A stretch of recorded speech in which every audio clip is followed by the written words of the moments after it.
Uganda niyo mu Rwanda. Utameze muri Uganda. Jesus. Aya ni amavuta cyangwa ni ibita?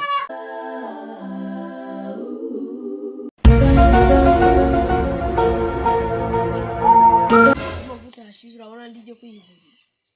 Ngo iki? Yashize amavuta. Yashize? Ajya amavuta agura ngahe? Abanza ari muri 2 muri za 2. Aka kantu kangana utya umva sha nujya urabeshya. Ejo muri papa ni akatuguriye 600.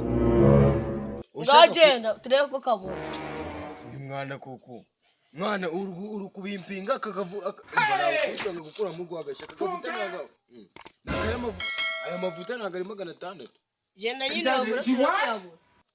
Rahira nuko kwimana amafaranga yanjye yose papa yaduhaga wasanga ari wagera yaguduhaga amafaranga yo guhaha wowe kagenda ukayigura mu mavuta akaninde wo kugura ko kaguraga 2 ni 600 nibazana kwiba nari bizana ngiye nyagura akuzi ko muronje kujya ku ishuri reka sha ingera imbere ndayagura wonda kuzakira mukayengeye kujya mu rusisiro nani ni mavuta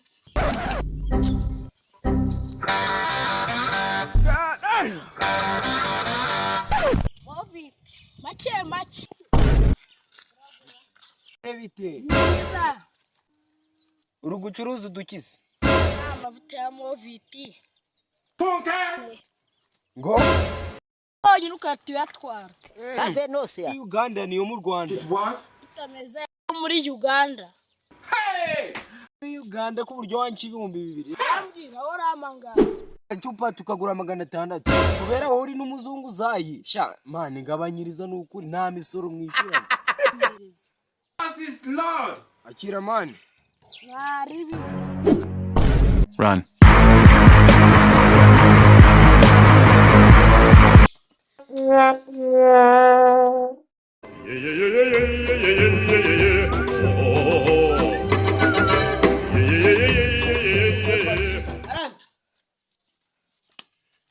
Soza urugura amavuta nayazanye wigira ikibazo nyaguze n'umuzungu zayimuhaye 600 ndamuhenze kabisa kabisa muhenze mubigenze gute se none chamani muhaye 500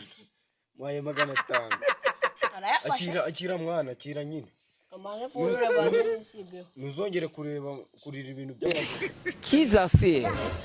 aya ni amavuta cyangwa ni ibita ngo iki aya ni amavuta cyangwa ni ibitaka nawe akiri irebera cyangwa ni ibita mwana we muginga musika n'uburiye aragutubira niyo mpamvu muhaye macaka yemera mwana we muginga sunda mufata twabure ko